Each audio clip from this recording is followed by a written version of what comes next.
Hello, church. It's that time of week again, and today I've been contemplating all morning what to share. Sometimes events of the day or events of the week or any events in the world guide me into what I want to say and what song I want to sing.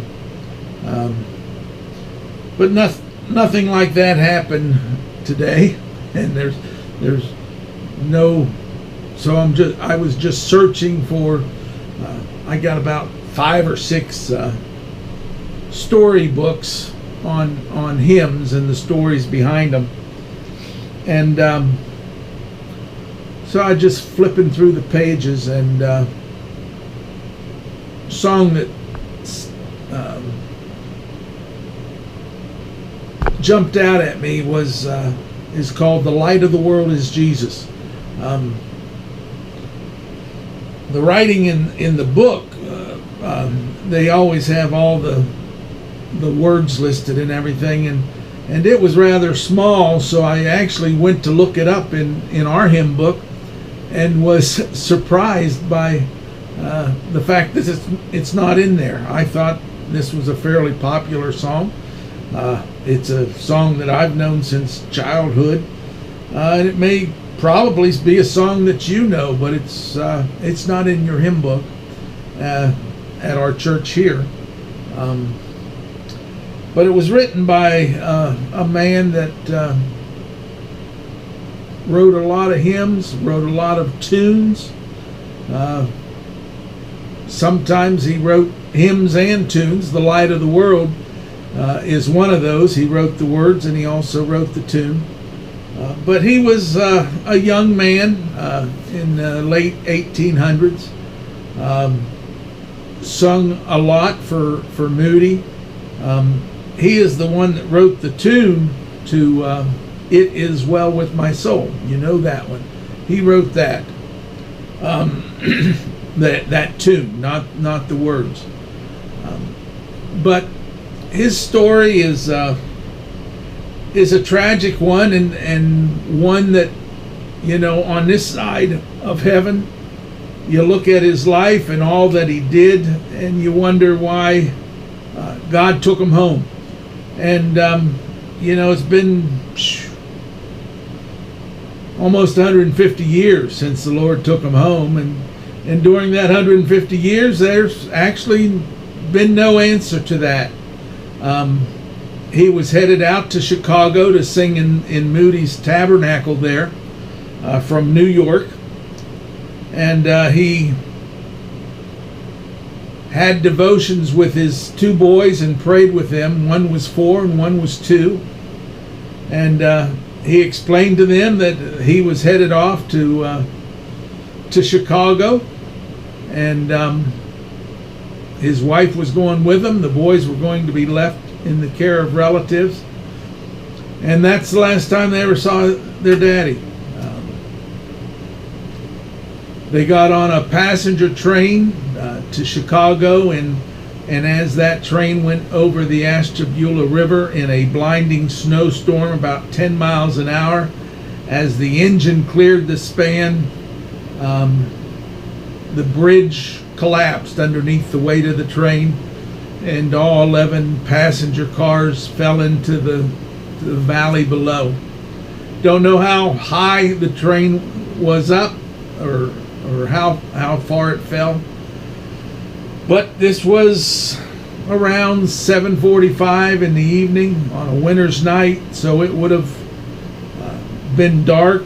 I'm sure they had lamps lit before electric lights. These would have been kerosene lamps, and it didn't take long after the train fell into the ravine. The wooden cars caught on fire, and many died, including Philip, who actually initially survived the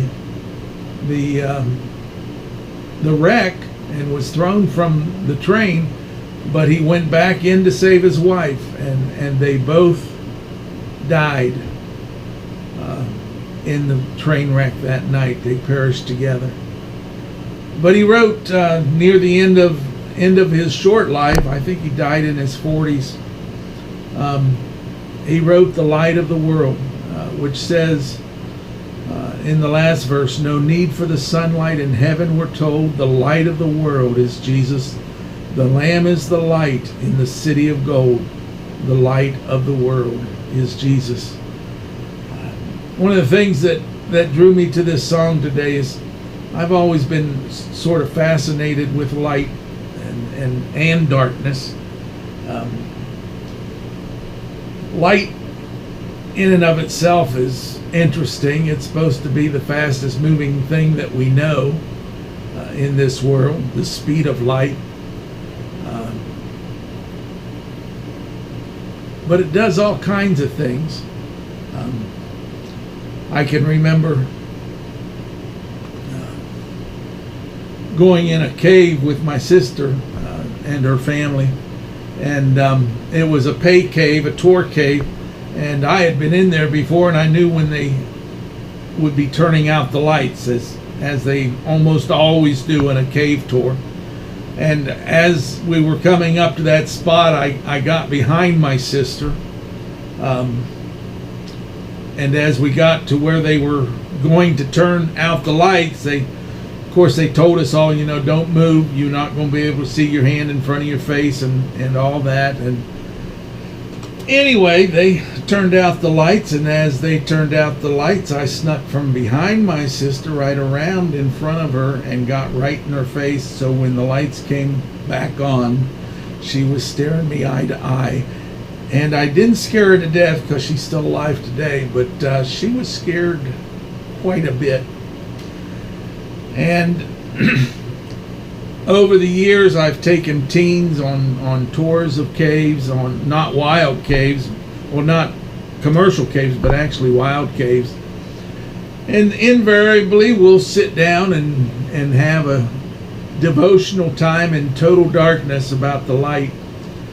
And one of the things about doing it in total darkness that you'll notice real quick, at least one time one of the kids had a glow-in-the-dark t-shirt on, and we actually had to make them turn it inside out, because even just that little bit of light ruins the effect of total darkness. It just takes a little bit of light to overcome darkness, because that's the way light is. In fact, darkness is actually just the absence of light. Jesus is the light of the world. Light penetrates. I don't know if you noticed, but most of the time in the current situation that we're in, the problems with the protests turning into riots almost happen always once the sun goes down, after dark, 9, 10, 11, 12 o'clock. The Bible describes that as the way of men. Men love darkness rather than light because their deeds are evil. I can remember at various times in various places. The last one I remember is we're living in Winona Lake, and they had a ongoing problem with some burglaries going on, and the guy was eventually dubbed the Bicycle Bandit, and he would break into homes after dark, and mostly homes where there was no light. And over the course of months that he kept doing this, you noticed more and more people leaving outside lights on, people putting in street lights, and with the idea that he didn't want to go where there is light. So light can protect, it reveals, 1 John alludes to the fact that the closer we get to the light, the more our dark parts get exposed to it, and we can see ourselves for who we are. Light exposes, strips away darkness. Light gets rid of chaos. It routs chaos. That's why you have curfews at night. Again, men love darkness. Their deeds are evil.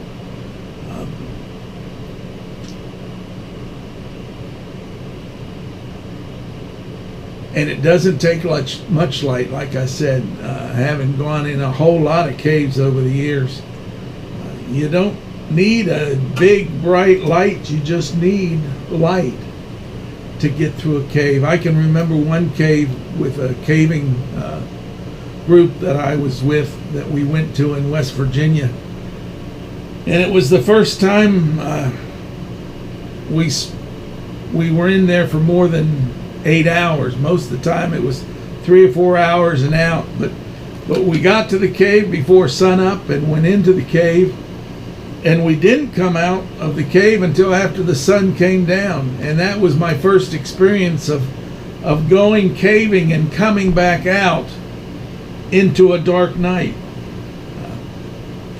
And it was the first time I noticed how far away from the entrance you felt even when I got close to it, because there was no light shining from outside. And I actually ended up straggling a little bit and was starting to wonder if we ever are going to get out of here. And then all of a sudden I was out. I never saw the entrance coming. And I walked out into not a whole lot of stars. It was actually kind of cloudy, which also probably made it not possible to see that we were almost at the end. Light's a wonderful thing. I love light. And I love the light of the world. And we're called not only to follow the light of the world, but we're called to be reflectors of that light. And we make the best reflectors of light when our own hearts and lives are clean and spotless. A dirty mirror doesn't do you much good when you're trying to see your reflection. And same way, a dirty mirror doesn't reflect the light of God very well. Anyway, some thoughts about the light. And I'd like to sing this song, "The Light of the World is Jesus." The whole world was lost in the darkness of sin. The light of the world is Jesus. Like sunshine at noonday, his glory shone in. The light of the world is Jesus. Come to the light, 'tis shining for thee. Sweetly the light has dawned upon me. Once I was blind, but now I can see. The light of the world is Jesus. And then this last verse that talks about heaven. No need of the sunlight in heaven, we're told. The light of the world is Jesus. The Lamb is the light in the city of gold.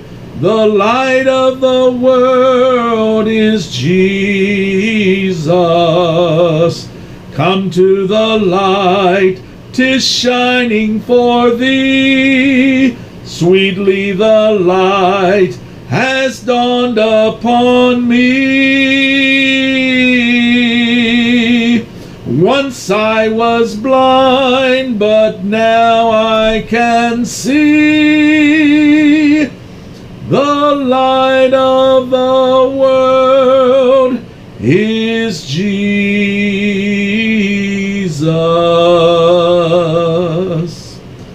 One day when we get to heaven, Philip Bliss is going to be there because he loved his Lord and Savior Jesus Christ. And that's the only way.